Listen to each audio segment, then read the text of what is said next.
Today we're going to be breaking down Halo Infinite's official PC overview video. I'm going to try to keep this video as short as possible. If you want to watch the original video, it will be linked down in the description with some other cool stuff. And if it's your first time here, I'm Blue Monkey and welcome to Capture the Frag, the channel dedicated to giving you only the most interesting in shooter gaming news. So if you're bored with the current shooter meta, join me on my journey to 1,000 subscribers where I'll be uploading weekly, talking about all the shooter games that are looking to make serious moves in the genre. So we're just going to go ahead and go over these points one by one. If you have questions, comments, or concerns, be sure to let me know down below in the comment section. So a couple notable things they said is that they wanted it to be the best PC game available. Not only that, the game is releasing on PC and console on the same day. This is a first in the Halo franchise history. And most importantly, it is not a console port.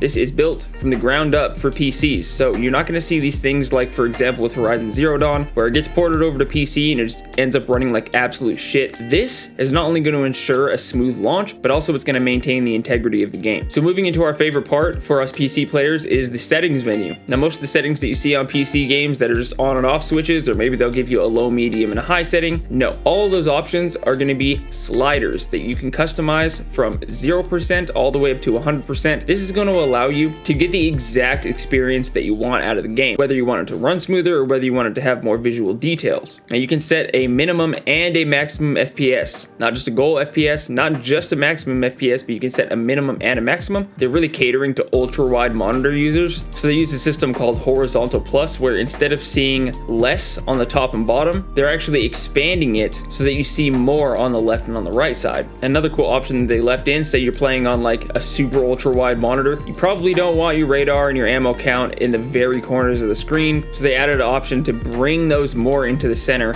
And again, you're just going to get a lot more customization as far as not only the settings, but with the way the game plays as far as the UI goes. You can set 3 key bindings for a single action, for every action. Now, I don't know why you would need it. A lot of games have double key binds, but if you want to set 3 keys to one action, you can do that. They go on to explain that this game has one of the lowest latencies in the industry. Basically what they did is they took a regular computer mouse and they built a little red light into it. So whenever you click your mouse, the red light goes off, and then they set up a camera where you could see the mouse, you can see the red light, and you can see the screen on game, and they measured the response rate with a high frame rate camera. Like, they're taking this really seriously, and it just goes to show how much they want to make this a competitively viable game. And speaking of which, there is going to be anti-cheat, and as far as crossplay, there's going to be cross-save. If you play the campaign on PC, that save will carry over to your console, and the same thing is with multiplayer progression. And the game will link seamlessly with the Xbox app, Steam, and Discord, so that you can find different party members from all different platforms,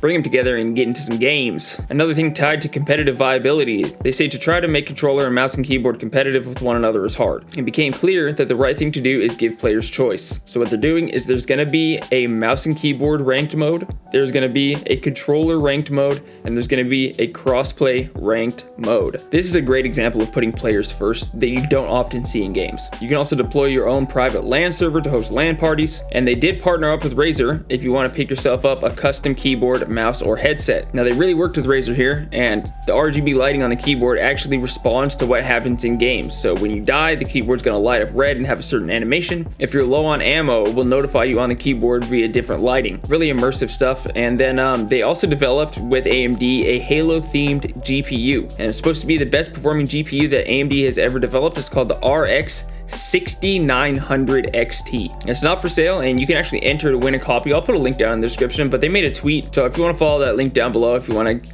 enter for a chance to win. And one of the things they leave with is, quote, "I think when PC players sit down and play this game, they're gonna think, oh, okay, this is made by PC players." If you're hungry for more videos, I do have a couple to the right for you. To me, this is all great news, and I am gonna be covering this game on the channel from now on. So again, if you wanna see all the latest updates and all the shooter games that are making serious moves in the genre, be sure to drop a sub down below, and until next week's video, this has been Capture the Frag, and I'll see you then. Peace.